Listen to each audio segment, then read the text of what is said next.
wig clips. Why don't they stay in my tiny head? Hello, we are now live. Hi, everybody. Don't mind me, I'm just moving my hair buns. So with your, which direction are your clips? Are you like in your wig net or are you like? I put them into the actual wig cap, but like I have a problem with my head being so small that like.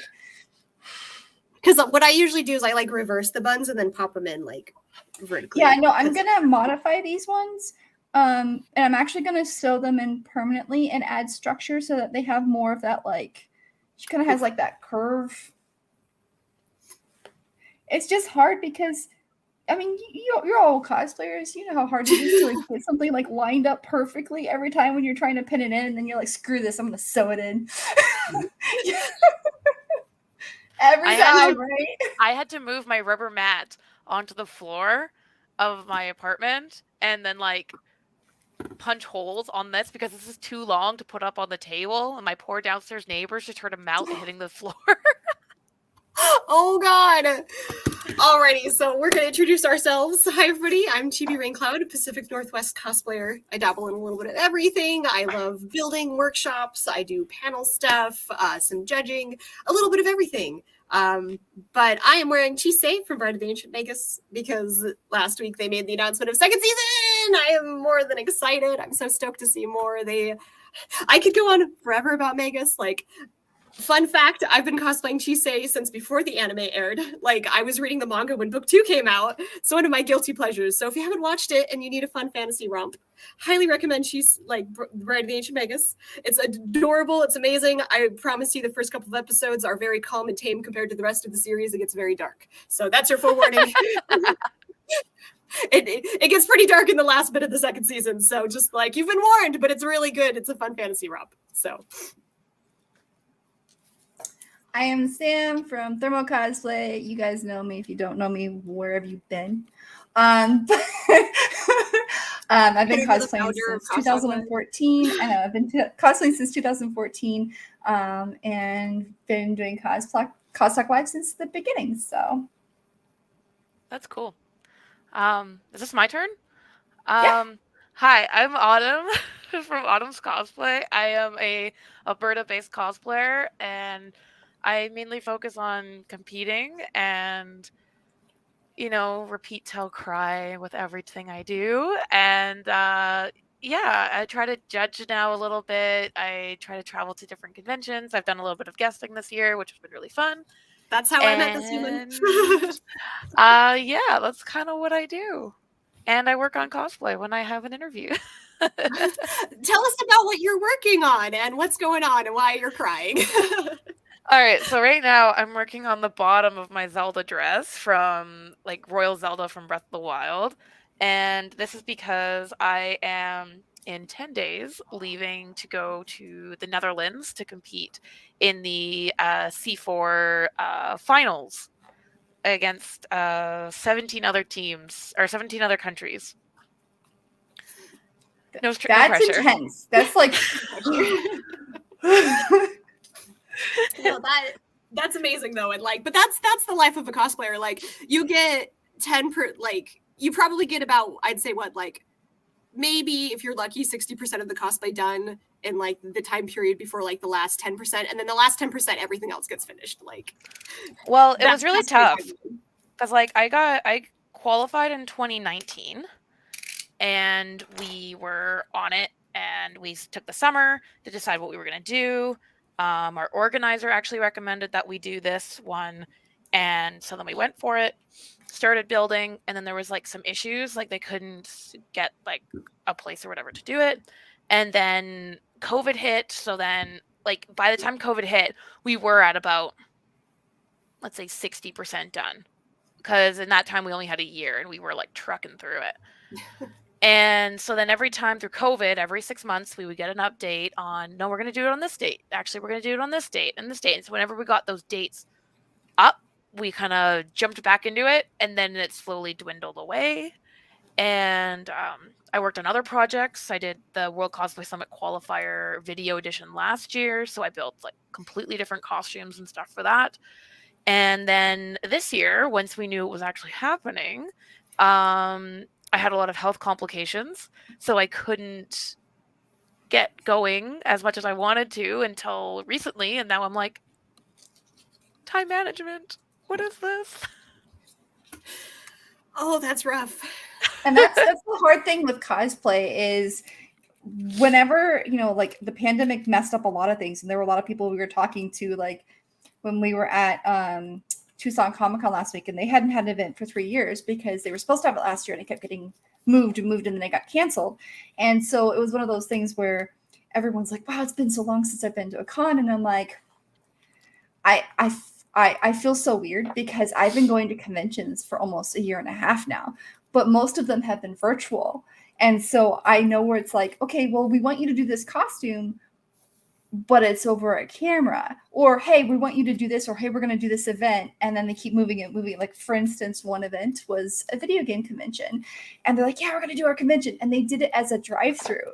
So having people connect to like FM radios and listen to panels and not interacting with them for the first time was weird. So I know what it's like when you're just like, okay, I'm going to do this. I'm gonna do this. Wait, no. Okay, I'm going to do this. Wait, no. And so it's like you're just getting kind of pushed around. I mean, yeah, I had my Arabian Haru, the one actually that we met in, that one I had started pre-pandemic because that was my competition piece for SakuraCon. Yeah. And then pandemic happened. And so I just didn't do anything with it. And then like as soon as things started like picking back up, I'm like, oh yeah, making costumes is a thing, because I had 2 years to do things, and of course, as any good cosplayer, I didn't do anything. I played D&D instead. So I finally finished Haru like once cons finally picked back up, and then he also didn't go to a con until KCC, which was almost a year later for me. So. But hey, I mean, at least conventions are returning. People are getting a chance to wear those costumes that they've been working so hard on. And I mean, it sounds like you're excited, but also a little bit nervous about what's to come. So. Yeah, I'm excited. I'm nervous. There's like a lot of the teams that are going are like so freaking talented, and what they're bringing, I'm like, this is gonna be so insane. And I gotta remember to like actually compete. And I'll explain, because I love competitions, but the actual competing part stresses me out. It's more or less like the people I meet. And so like with the year that we qualified, my mom was there helping us, and I'm trying to get ready before I go, into prejudging. I had to get into my costume, and she had to keep pulling me back because I was talking to the other competitors, and I'm like, "Oh my god, you embroidered this? Tell me everything about it. Oh my god, this is so cool." And then she's like, "Autumn, you have to get dressed." And I'm like, yeah, I'll be there in a second. And she's like dragging me back to actually go get dressed. And that's the part that I'm like, I'm totally going to do the same thing again. I'm going to be. Well, that's the thing that like I'm surprised about for other countries, because I was telling Chibi about this, is where in Arizona when we compete, we typically have den parents. So we have people that keep an eye on us for us. They take us to the bathroom, they help us get dressed. And if it's near competition time, they will make sure we put our outfits on. Yeah, that was the first time I'd ever heard of this too. This doesn't happen in the Pacific Northwest either, but it's crazy. I feel like we need to have a mission to go to every convention and be like, you all need den parents. And like that way cosplayers who are so excited and easily distracted can make sure that their clothing's getting put on them. Well, I feel that too, though, because like I only started competing because my partner competes, and because I was more interested in like the skits and stuff, which was really fun. But like you're less focused on your build and like more focused on the acting, and so I never really put a lot of emphasis on my big builds because they were for skits. So I was like, oh, I don't have to worry about this. But like now when I go in, I'm just so like blown away by all the other cosplayers that I just like sit in the back and like, tell me about yourself. So I'm the same way. Yeah, it's hard to stay focused when there's so many cool people.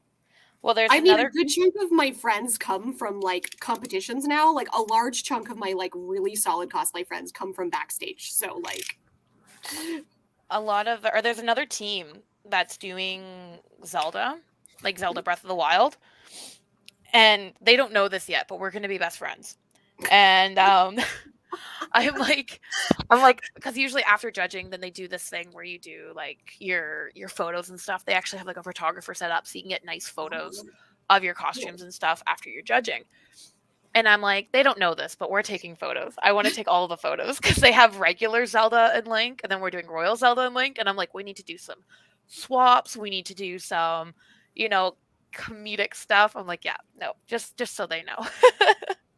That's so fun. Have you ever been to the Netherlands or anything, or is that I haven't been that. No, I've been to Europe a couple of times, but I've never been to the Netherlands, and I'm excited. I will be excited once we arrive and I have all my luggage. I actually bought plane tickets for my luggage to go in the cabin with me. you do that? You can do that because I learned that if you have an instrument or special luggage, you can't check it. So people have to buy an extra plane ticket for that. Now, I didn't want to spend like $500 on another plane ticket. So, but I was like, I got like, what am I going to do? And I called them to book it. And they came up with a special fare for it. To put my luggage in the cabin with me is $60. Yeah. So I know a lot of I've had like musician friends that have played for symphonies and stuff, and yeah, they won't show you anything on like the website or stuff, but if you give them a call and you need to transport an instrument, they will 100% just give you this cheap fare. Yeah, that's amazing. That cosplay hack, like people write this down. Well, yeah. And I mean, people are talking about doing this now for like really large props because they're starting to crack down on what type of luggage you're allowed to carry these days. So like it used to be you could carry the really big tubes and you could check the really big tubes and stuff as like large luggage as long as it didn't, go over the 50-pound weight limit. And if it did, then it had like a restriction on it. But instead of doing that, they're like, honestly, it makes more sense for us to just have it in a seat next to the person. So I've heard that like more and more airlines are considering doing this more often for things other than just,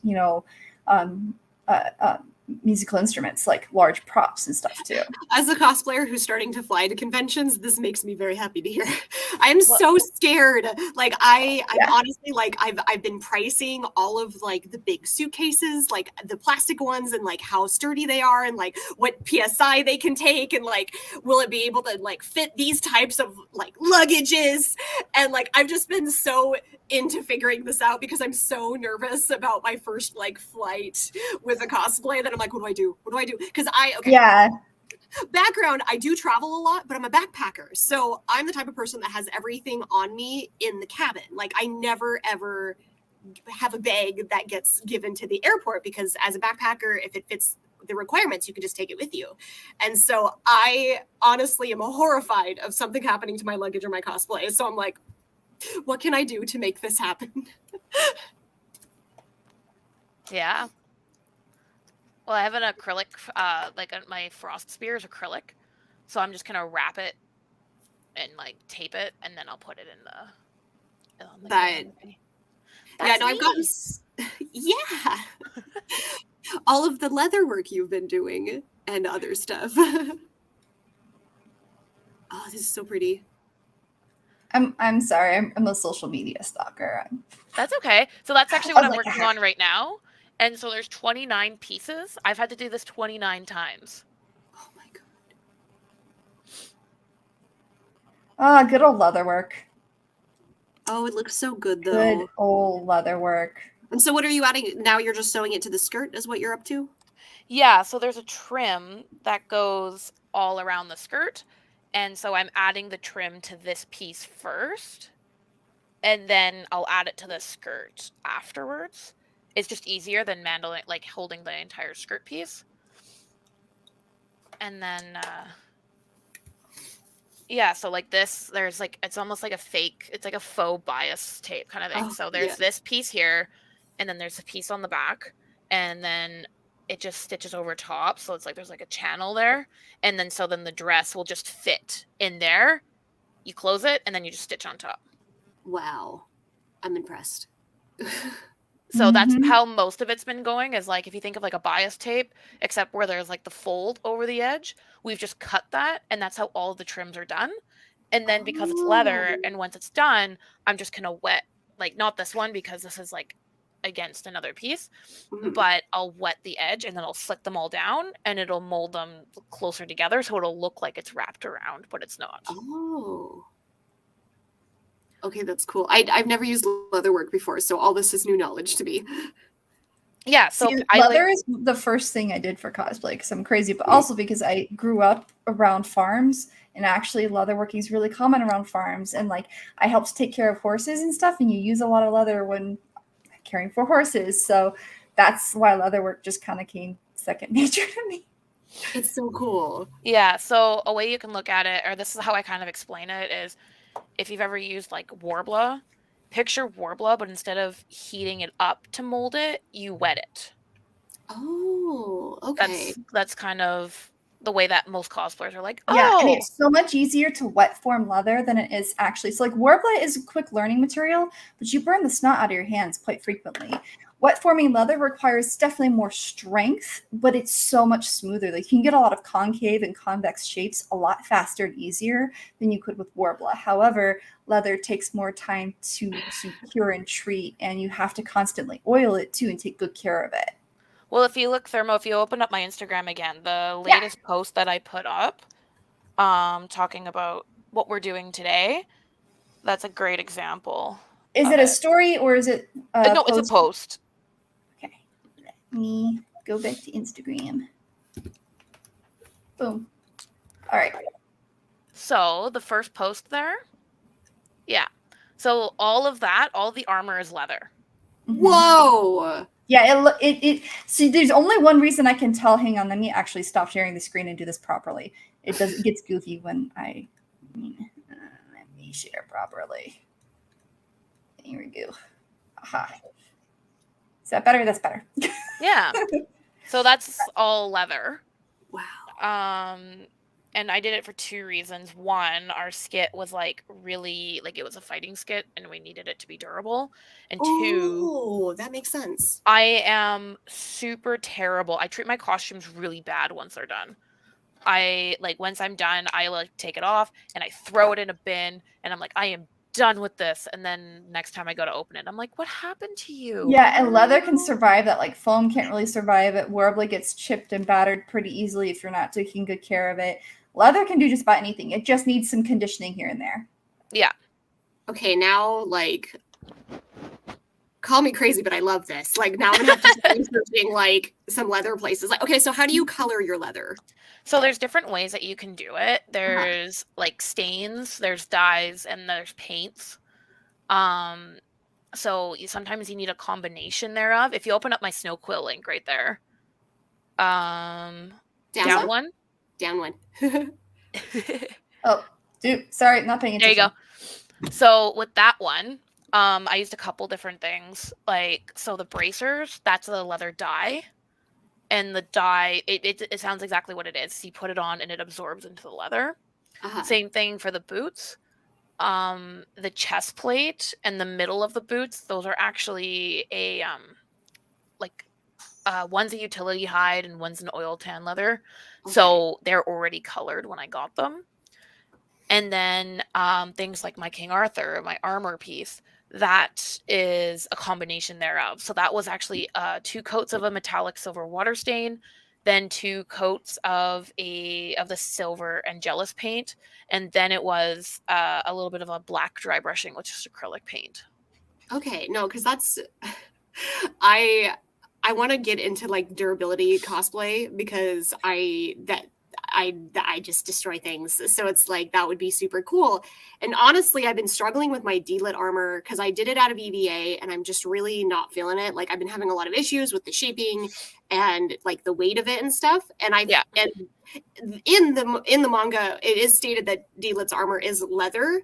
And in the anime, they made it like they decided to kind of gear it towards an anime, and it actually is like, it moves like a plate.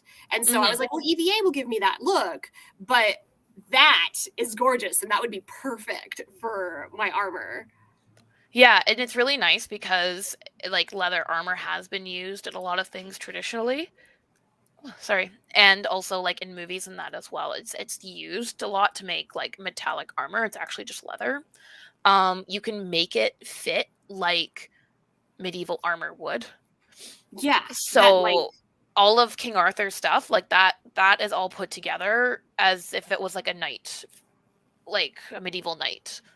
And so that way it moves, like that thing sticks to my body and I have full range of motion for it. And most people are like, "Oh, it must be hard to walk." I'm like, "No, I can sit down, I can roll my arms, I can touch my toes." The only thing that's a little bit tough is just the chest plate goes down so low, so it's a little bit hard for me to like fully bend down. uh-huh. But that's with any Oh, chest plate. dude. And the thing that I really like is that so the side of the chest plate, because the art didn't have any straps, is I created a strip that goes on the inside of the chest plate. So picture like the two pieces go like this, and then there's a strip in behind, and those are just snaps that go together. And so that holds it together. But since there's two rows of snaps on either side, it's really strong. And throughout the day, anyone who's worn EVA armor knows you're kind of walking like this because you don't want to break it. This, I can put my whole body weight against it. My whole back leans up against it, and it really helps like not destroy my body through the entire day. Oh man, that is awesome. That's so cool. Yeah, thank you. No, And now I just do all of it. Now I'm just like, oh, leather? Sure. I mean, yeah, because one of the things that I like really praised when I first saw AK Ruru's like when his competition win in the World Cosplay Summit, some of the things that he did, I'm like, how did his armor survive that? Like that was my first thought was how does his armor survive this? And I now know that he has done a lot of leather work and stuff. And it's a mixture of EVA and leather. And it's like, oh, because leather can handle this. Got it. Now it makes total sense. Yeah. So we've got a lot of comments. We've got Joe saying hugs, ladies. We've got Cool Gamer saying hi. Oh, I didn't see Ariel that. saying love the Magnus Bride. Magus Bride. I can speak. Thank you. And Joe says that he has his wife help him get ready. He also does lots of leatherwork panels at steampunk conventions. And Matt says hi. Hi, Matt. Then we have Phantom of Many Topics asking how Tucson Comic Con was. It was really good, and I'm still tired. So. Yeah, I feel bad because me and Sam are planning a con and I've just been wanting to like throw things at Sam and be like, let's do this, let's talk about this. But I'm like, wait, you just came back from a con, be patient. It's okay. It's okay. Everybody does that, so don't worry about it. I'm just used to it. It's just I might respond slower. I'm just trying to like, I know that you're recovering. So Autumn's Cosplay is joining us for those of you who are unfamiliar. Autumn's, what other costumes have you done that like just really you stand out to you, like you love them? So have you ever seen the movie The Road to El Dorado? Yes, of course. That's one of my costumes that most people know me by now. Because that was what we qualified with for C4, and everyone's like, wait, you competed in an international competition with Miguel and Tulio. And I'm like, yes, we did. And it was incredible. Oh, that's magical. That's freaking magical. But like I got to see the piece that you're talking about, one of them, because you brought it to KCC, and it's so pretty, and like the detail on it is so. Oh, I have it right here, awesome. actually, because I didn't put it away yet.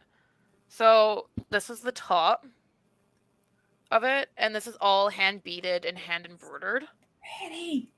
And so both Miguel and Tulio have this piece, and then there's a whole bunch of other pieces with it. But this weighs quite a bit just from the beads alone. That yeah, it might not seem like it's hard to wear, but there's a lot of weight on this. Yeah, let's go. Oh, it looks so good. Oh my god, your leaves are so cute. Oh, thank you. Yeah, our leaves were like, I had to paint them like 3 times because I was like, I don't know how to paint realistic leaves. I don't understand how to do this. And so yeah, it was a lot of trial and error, but I'm glad I did it. I did the thing.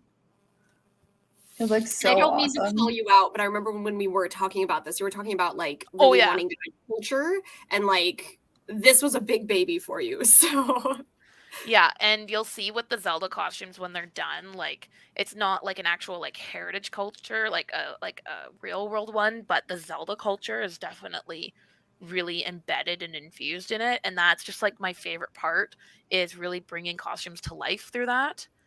So actually see the little guys on the headband there?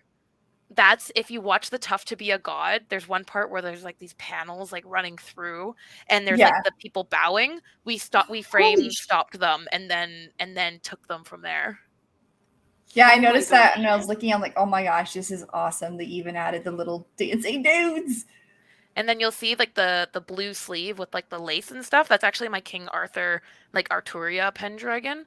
And I was like, I don't want to use just like regular bias tape for this. I want to make it all like frilly and kingly and make it really extravagant Oh wow, because yeah. I just wanted it to look more So pretty. Arthurian. Yeah. Oh man, that's awesome. Thank Love you. it. I don't know what to say. I'm so excited about BioShock. Your BioShock, like I love BioShock so much, and they're doing a BioShock TV series. I So know. I'm really stoked about that. I'm really excited about that. I work with my local makerspace a lot, and oh, by the way, Astrid, staying to like the true to it. That's all pig suede, sheepskin, rabbit, and leather. So Oh, it makes my heart so happy. I um, study a lot of Viking culture and like basically from antiquity up into like the rising of Rome and Britannia. So yeah. like that's my favorite part of history, and so just beautiful. Thank you. The axe isn't real metal, though. I hate to break it to you. Um, but oh my god, where was I going with this? I had a tangent. I was going somewhere. I can't remember. Sorry, it's How to Train Your Dragon is one of my favorite movies. So I just I had to scream about it. It's so pretty. See, and I've been using a lot of like vegan leather Oh, how is lately. it? It's weird. It's if you took real leather and you took pleather and put them together and they had a baby, it's actually really easy to work with. And because it has a little bit of stretch, if you goof up a little bit on sizing, it's pretty forgiving. So Oh, that's good. That's nice. Yeah, where do you get your vegan leather from? so I sometimes I'll order it online. But typically we have a warehouse here that just they collect materials that haven't been sold to other fabric companies, and okay. it's just called SAS, and it's a whole pile. They sell it by the pound, and you just buy any fabric by the pound. So you can buy pounds of stretch polyester for $2 a pound. Oh, that's insane. Can I go? You have to take Please? me there. Like when I come. Yeah, visit, we'll have to you take you to there. SAS. You were But asking they where I have want to vegan go. I want leather, to they go have real there. leather, they have vinyl, they have fur. I mean, it's kind of awesome buying fur by the pound because you get this big bulk set of fur and like for really cheap. No, fur is so expensive. I'm helping a friend with a project. She's making like a big cloak that has a bunch of fur on it. She's like, I feel like she was you're asking me a gonna bunch of come here questions. with one suitcase, Chibi, and you're gonna leave with 3. I mean, that's what I fully expect. But like, she was so shocked at how expensive fur was, and I'm like, I'm sorry, but like, it's just one of those things that if you want the nice stuff, you get what you pay for with fur. So. Yeah. So we got more questions and comments. We've got Phantom of Many Topics. Will you be at TayuCon in January? Maybe. I actually am trying to plan to go to LA, Anime Los Angeles. I've never gone, and I really want to go to ALA, so that's my plan there. Lillian, I love this thing. I'm assuming that is referring to your Eldorado cosplay, which is awesome. Yep, the moss skulls make me so happy. Amazing color piece, OMG, from Sakura Elric. Anthony asks or says, hello everyone on Costalk. What are you all cosplaying as today? Well, Autumn's Cosplay is cosplaying as themselves. I just haven't put my contacts in. I'll do it later. But I'm Evelyn from KDA. And I'm Chisei from the Ancient Magus Bride, which, if you haven't watched it yet, second season just got announced. It's worth it. Yeah. So, and then Sean says hello. And Ariel says ALA is fun. I've been wanting to go, like, so PintyCon, which will be happening next year, then DragonCon, ALA, and oh goodness, MCM London are like the conventions I've always wanted to go to. So making it happen. I'm starting a growing list of cons to go explore and get out of my little bubble. So I understand. Like I have a couple of like, oh my gosh, I must do it, right? So okay. Can I ask you some qualifier questions? Like you did the thing. So you competed in El Dorado. Yes. So how do I word this? So let's say you're talking to a cosplayer who has no idea what they're doing. They've done competitions, they've won some, they're doing pretty good, but they want to start doing some of like the bigger events. Like, did you just apply and was there a huge application process? Like, how does that begin? So it's always been a dream of mine to do World Cosplay Summit, like hands down, right? And I was at like little like 12-year-old who had like this article of World Cosplay Summit cut out of a magazine and it was like hanging on my wall, so I knew what I wanted to do. It's like pretty sad, but anyways, so I never thought I would be able to do it. To be honest, I thought I was never like I didn't think my skill was there or whatever. And then C4 happened. And C4 is a very similar style competition, 2.5-minute skit based off of costumes. It's not as limiting because World Cosplay Summit is very restricting on their regulations. And it was happening at the local like convention that I go to. It was just in the same city. And I'm like, cool, let's do this. Like, let's try this. And when I did, I got to meet a couple of people that I'm friends with now. And so that first year we placed third. And then I talked to a couple people who qualified for WCS Canada in 2015 and they were the representatives for 2016. Mm-hmm. And they asked me if I ever wanted to compete in World Cosplay Summit because I should. And I just like passed out on the floor like because I was like no way. Like people think I can actually do this. I don't think so. So that drove me into doing it again the next year, and then we won the next year. The qualifying process was like you sign up and you go for it. So we had people who this was their first cosplay competition, Oh, wow. like my boyfriend, and there's people who have been competing for years and years and years. And that's for C4, but there are other competitions like World Cosplay Summit for the Canada prelim. Oh yeah. Sorry, me screaming about Moggy. I look so good. Qualifiers like World Cosplay Summit in Canada, everyone applies and they pick the top 12 that they think would qualify, and that's by looking at previous award history, what your idea is, what your costumes are. Most of the time, World Cosplay Summit Canada doesn't fill all 12 spots, so if you apply, you can just enter and go from there. And the only other thing that you actually have to make sure is like you're an actual resident of that country, because if you're not, then you have to qualify for the country that you are in.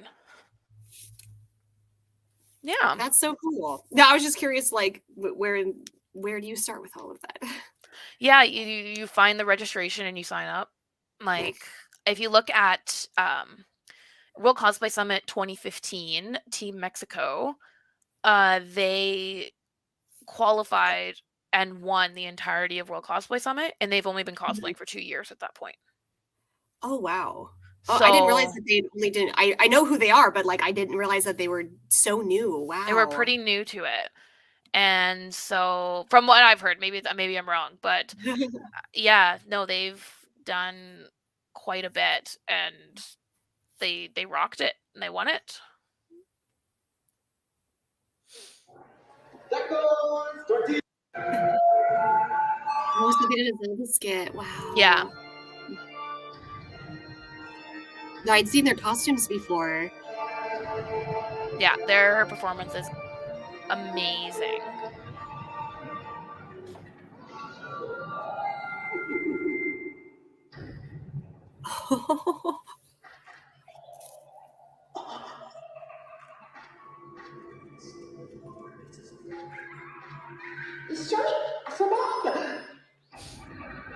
Oh, wow. Holy crap. And when I saw this, I was like, whoa.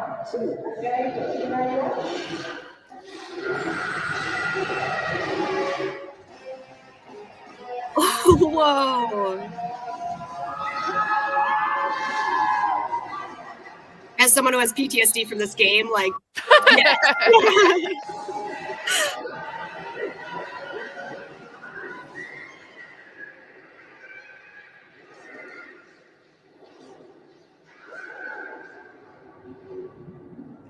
Oh my god.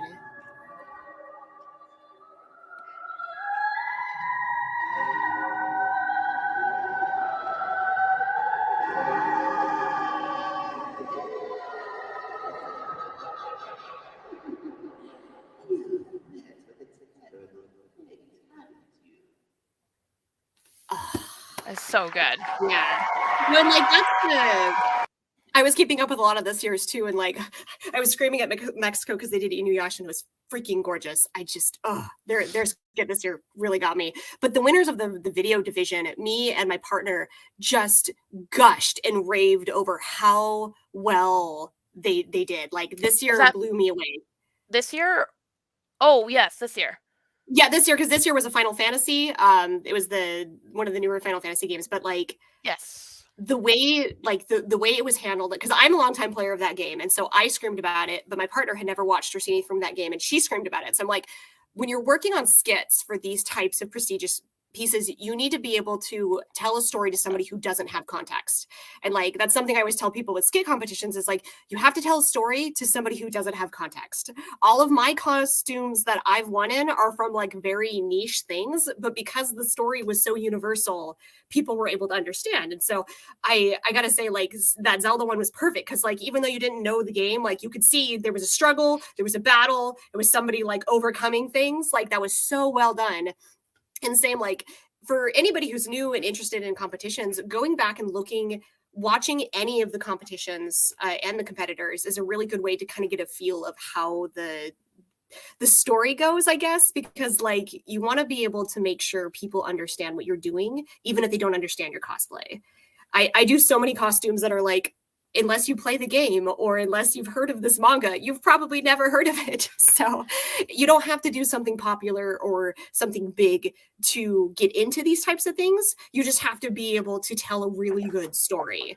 So along with that, Connor and I have this thing that we do to practice. And well, we do a couple different things to talk about that universal story. And I'll tell you why it's especially important in a second. Is I'll give the script to somebody and I'll get them to read it and I tell me what happened. Because if they can't tell me what happened, then clearly it's not clear enough. So we go back, we revise, do it again, find someone else. Because if I say, oh, this skit's about blah, blah, blah, blah, blah, then you look at it and you're like, right. Well, yeah, no, that makes sense. But if you have no idea, then how would you know? Same thing with with the performance. What we'll do is we'll act out the entire performance with no script. And we ask people what happened.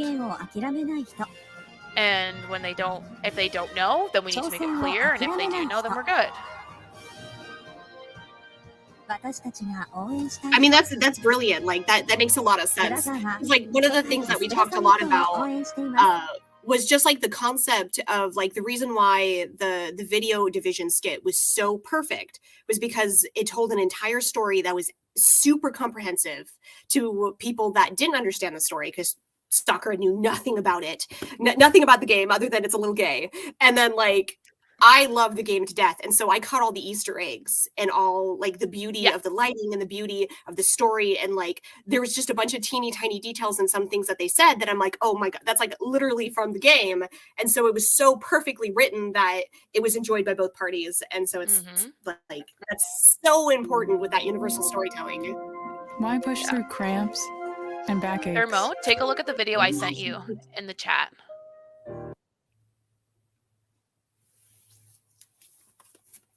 Our techie. I am. Go ahead.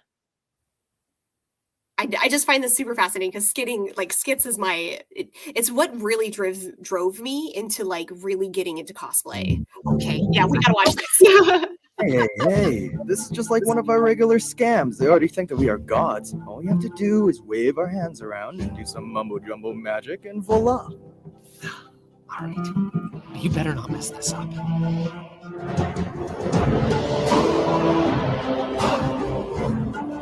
You can hear the audio, right? It was I, Yeah. Lord Tully. And I, Lord Miguel. Who are we? The mighty gods, of course. Now, you don't want us to unleash our awesome power. Surely it would blind them all. Yes, of course. So instead, something small? I'm sure it will still impress. Behold! Aha! I've made this appear from thin air. Well done, Lord Miguel. Now for a real demonstration. Lord Miguel and I will make a dangerous, live volcano. Excuse us a moment.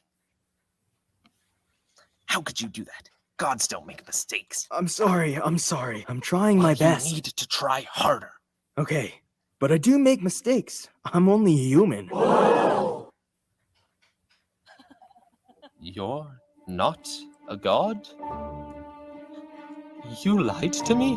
I never lied to you. It was your stupid plan. My plan? How dare you put this on me? It was you who wanted to prance around like, oh, look at me, I'm a god. Only because you told me to. You can think for yourself, you know. I'm not your man. You better apologize to these people or I'll... Hunga! If a fight is what you want, then a fight is what you'll get. Oh, aha! Let's fight. Yes, let's. Ah, I've trained under the greatest swordsman in Spain. Did you really? No.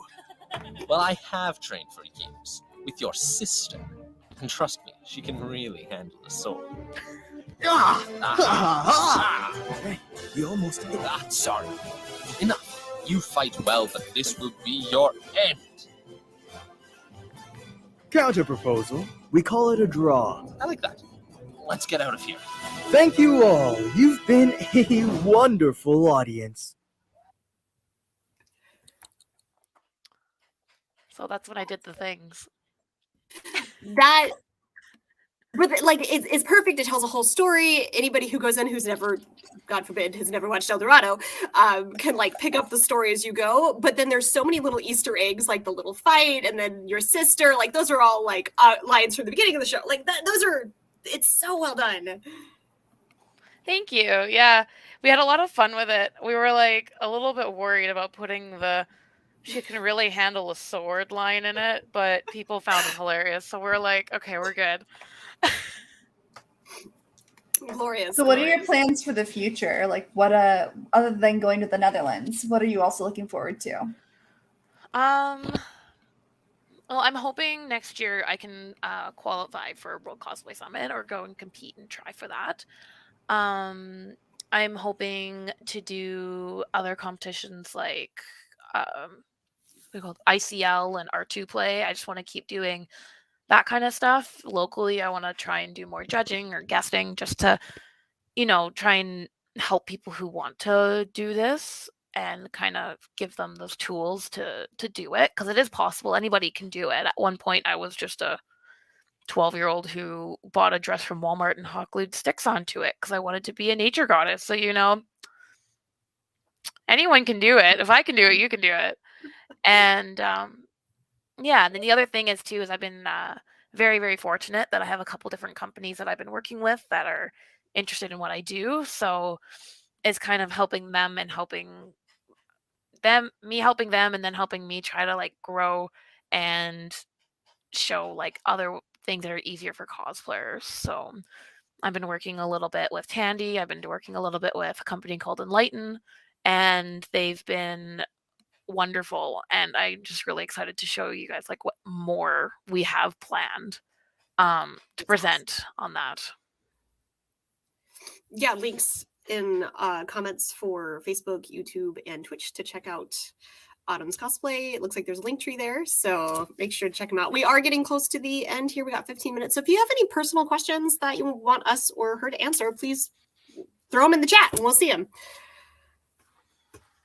I've gotten this far now. Yay! I hope our company is worth it. Of course. Nice. No, I've been really getting into competition, and like I said, I started with skit play and stuff, and so I'm getting into like the craftsmanship. And honestly, gonna go back. So I met this human through KCC, a very fun and smaller convention in Canada. It was a blast, but it was really cool because it was one of the like best, I think, judging experiences that I had experienced personally. From like, I'm still fairly new. I've only been doing this a couple of years, but like the way that you guys handled it was so nice, and it didn't feel pressured. And like, even me, who's an anxious being, like I made it out of there and survived. And so I know a lot of cosplayers are like, oh no, I'm too nervous to do that, or oh, there's no way, I'm not good enough. Like, no, like, yeah, that's actually a good comment. I was at Tucson Comic-Con last weekend, and there was a young cosplayer there that literally had 2 anxiety attacks and was about to walk out of the green room because they were so afraid to go on stage.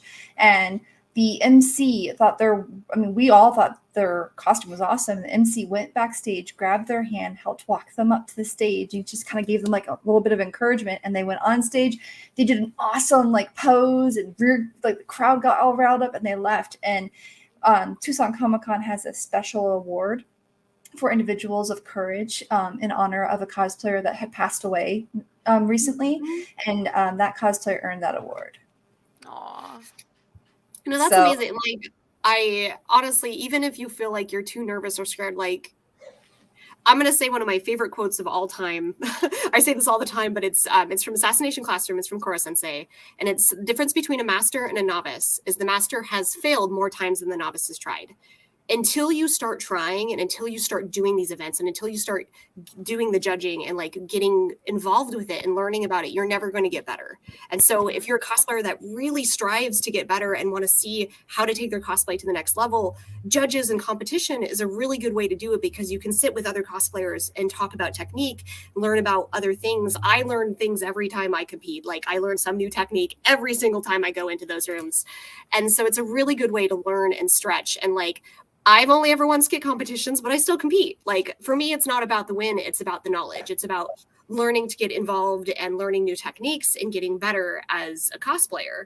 And honestly, like I said, all my friends are like from the competition rooms. Like, I make great friends in the green rooms. Like, go and just be friends with these humans, because it is such a fun experience. And I promise you, everyone is just as nervous as you are. Everybody. So the nice thing is too is that a lot of the cosplayers there, all that they really care about is they just want to tell you how they built things. So if you're ever concerned about like, I'm scared to talk to them, ask them how they built something, and you're golden. Because if you ask me how I built everything, trust me, I've been containing myself a lot. And I'm like, we only have an hour for this, so I'm going to contain what I say. But no, I would go off and just tell everything. Like, for example, right now, I can hear Connor leather stamping for me in the background because we need to get pieces done. And this whole time, he's been back there trucking away. And I could talk about the piece he's working on for like an hour. So just talk to people. Everyone loves to share knowledge. And, you know, of course, there's always going to be that one person who maybe not, but it's probably because they're so nervous or they don't know how to do it, and just talk about it and go from there. It's pretty good. Yep. It's 100% can vouch for that. Yeah. I mean, that's how I learned so much with cosplaying. You know, like, actually, that's how I ended up at like a fashion show in the first convention I went to, like, as I dressed up. I ended up in a fashion show because they were like, oh, have you heard about this fashion show? Your armor looks really cool. And I'm like, okay, it was like the first costume I made. More and leather, whatever. Anyways, and so I was like, yeah, sure, okay, I'll go to this fashion show. And it wasn't like a competition. It was just walk on the runway, show off your outfit. My outfit was only like technically halfway done, but whatever, I did it. And I won $300 because the local costume company liked it so much that they gave me $300 in certificates. And I was like, what? So like, just don't be afraid. And the cool thing there about, like, there were so many people in that room that like made their outfits, did things that I had never even heard of. I'm like, what's this? And I just asked them questions, super curious. And honestly, in the last couple of years with the pandemic, the cosplay culture and like stuff has changed so dramatically Yep. that even us who've been cosplaying for years, like I keep talking to these newer cosplayers coming into the scene, and they're teaching me so much because they're more in tune with the internet and learning other things that we previously didn't have access to. So Yeah. like When I was at OdaFest, I talked to a couple cosplayers there. And like I've done a lot of competing in Calgary, so I know the general scene. mhm. And it was like 95% new people. And it was incredible because I'm like, there's all these new faces. I don't even recognize anybody here. And yeah, they're all COVID cosplayers. And it was Yeah, that awesome. was one thing. So I've been like moving further and further away from competing because I'm judging so often now that I'm like, it just doesn't, like, at some point I think I'm gonna have to apparently up my game. So but I was like, okay, and I'm meeting all these cosplayers, and I'm like, I don't know who this person is, or this person, or this, oh my god, I don't know like 85% of these people. And before the pandemic, I knew like almost everyone, or at least was following them on social media. I don't know who Right. half these people are, where they even came from. And a lot of Mhm. them had even like traveled in from like different cities and stuff because they'd heard about how like different, apparently Arizona's an enigma when it comes to competitions. I don't know. But I guess mean- the way we run our competitions is very different from the rest of the country. And I was like, oh. I mean, just from us talking, like, because we at SoccerCon, Soccer Elric did a cool panel about judging, and so we had Sam, me, AK Wiru, and her, which is Canadian, and so we had basically like 4 completely different experiences, all talking about how judging works in different states and different countries. And it was honestly, I learned so much from that panel because I'm like, what do you mean they do it that way? Like, every area is completely different on how they handle their judging and their stuff. So with that in mind, like if you have any questions about your local competitions, just message the people. Like just find the email on the website of whoever's in charge of that department and send them some emails, ask them some And I questions. gotta tell you, cosplay directors typically really appreciate that because they don't want you to bring something into the competition that you can't actually bring with you. They also don't want you to focus on audio that you can't actually play. So they appreciate if you reach out ahead of time and ask questions and determine what is allowed, what isn't allowed, what can be worn. Like there's some people that do amazing body painting, but because of the 80% coverage rule at most of our conventions, they're not permitted to wear like a full, like they can't have go in with a full body paint with nipple covers and underwear because it's not enough coverage, right? And that's also because the weather out here in Arizona is so hot, you know, that literally you could walk 10 minutes outside and your entire painted body is melted off, regardless of if you've used alcohol paint or not. There's still going to be some leakage. So we typically recommend that you wear, most cons I think now have dropped down to 60% coverage, but you have to have 60% of your body covered. And so I know that some costumes could affect that. So cosplay directors really appreciate if you reach out and send them photos and they can tell you, okay, you can do this, but you have to wear maybe a nude mesh bodysuit underneath or something like that. I pretty much am always in contact with most of the coordinators in my area when I'm doing a competition because I'm the one with the million questions. But and like one of the big things is like, so my partner does a lot more craftsmanship cosplays than I do. And so they're up in the masterwork level and I'm just still in journeyman because I haven't actually won anything. And so whenever we're doing skits and stuff, we have to like specifically be like, okay, Con, can we both do a skit and still be in different categories, or are you going to lump us up into one category? Because if that happens, then I get stuck in masters and then I'm screwed. So a lot of times we do reach out to the conventions and some agree that, oh yeah, you guys can be in different categories and we'll just judge you separately. And then some conventions are like, no, it's a way too much work. You're either in or you're out and there's no in between. So it's definitely an important thing to reach out. But a lot of times the coordinator is willing to like sit and talk. That's one big thing to consider. What if you are going to compete? If you're competing alone, obviously you can set your own category. But if you're competing in groups, we did like an Evolutions cosplay group, and 6 of them were novice and 2 of us were master. And because of the rules in Arizona, we had to enter as master. So I mean, that's one thing where, okay, if you've got a bunch of novices, you have to understand the 2 masters in the group are going to have to continuously guide and educate and uplift those costumes to ensure it meets the level that you're required to compete at. Yeah, because usually competitions also like novice is like 60% or 70%. Like there's different levels of how much has to be completed in the layers. Exactly. Like most cons, I think it starts for novice. It usually is like 65% made or modified. And then once you hit intermediate, it's in the 80s. And once you get into masters, it needs to be 85 or higher. So And they say 85 because a lot of the times they're not going to make you cobble your own shoes or sew your own wigs. Yeah, I was gonna say shoes. So you're cobbling your own shoes.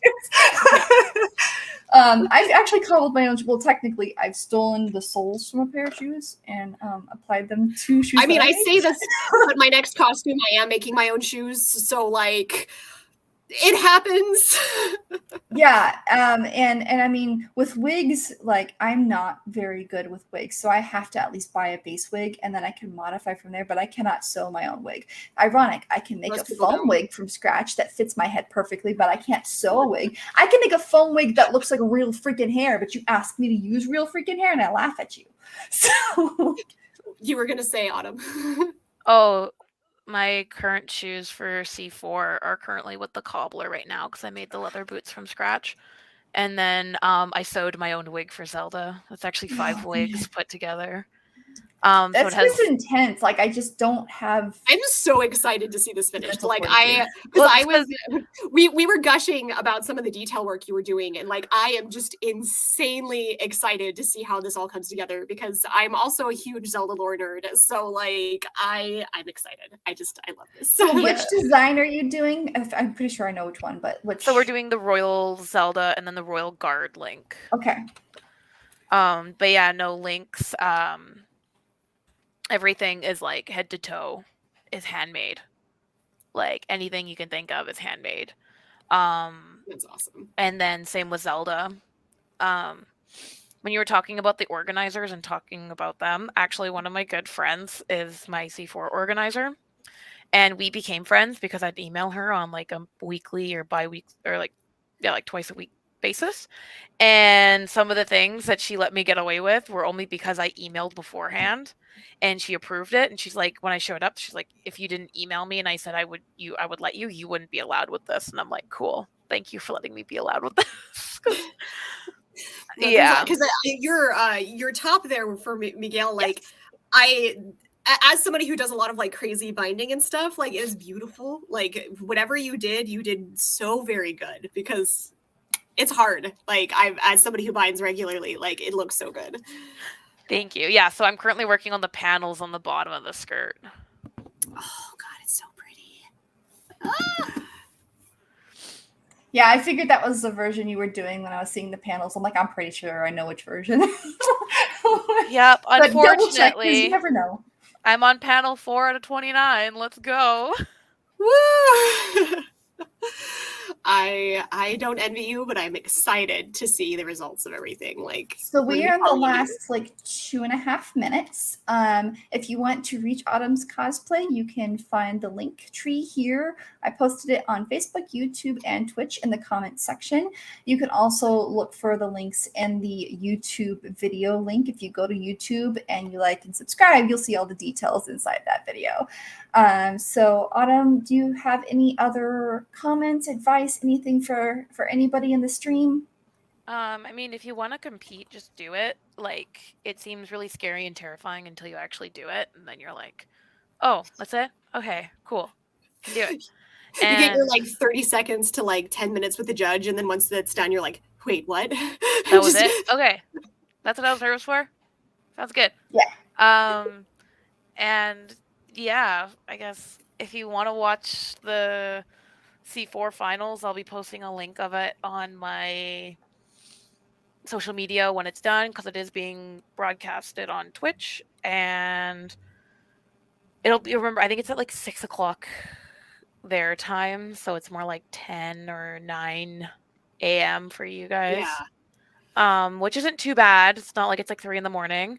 But yeah, and then if you have any questions or anything, you can always just message me. I'm happy to talk about it. And I also have my books, so if you're like, oh man, how did you do this? I also have that as well, so you can just like go do the books. Look on it that way.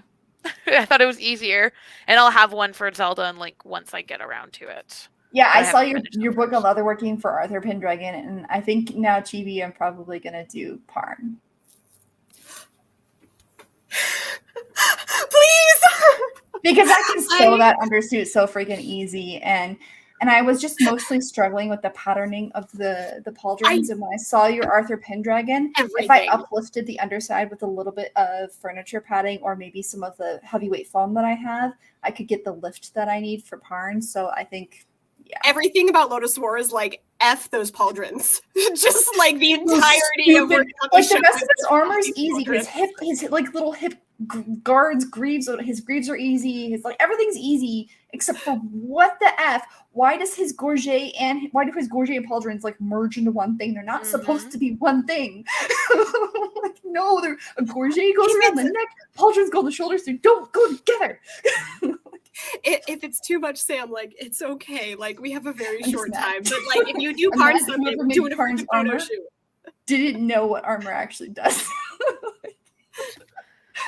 No, I'm just crying over D-Lit because I'm like, is it worth finishing the armor and bringing it with me, or is it not worth it? Like I'm just at this. I'm gonna do everything until like basically the moment I have to leave, and then decide if there's enough time to do this.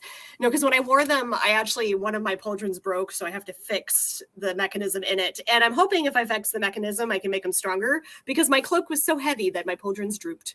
And I did everything perfect. I had the weight figured out, and then by the time I actually finished the cloak, it was a lot heavier than I expected. So yeah, the joy of doing it was like an entire circle skirt plus so it was a big cloak. It was, but it was really cool. It's really cool. So if you want to find us, you can go to costalk-live.com. We will be streaming again next week at 12 p.m. Mountain Standard Time. We're going to be talking about packing for cosplay, which is pretty relevant considering, again, conventions are coming back. So how do you fit all that weird stuff in bags? How do you transport? And Autumn mentioned some transport earlier in the stream, so make sure you watch the early part of the stream too. You can find information on Autumn in the links, like I said, and Costalk Live on the links as well. I am constantly updating our website. I am actually in the middle of doing a big revamp of it, and it's slowly but steadily getting published. So we will see you all soon. Thank you very much for joining us today, and we hope you have a good weekend. Bye, everyone.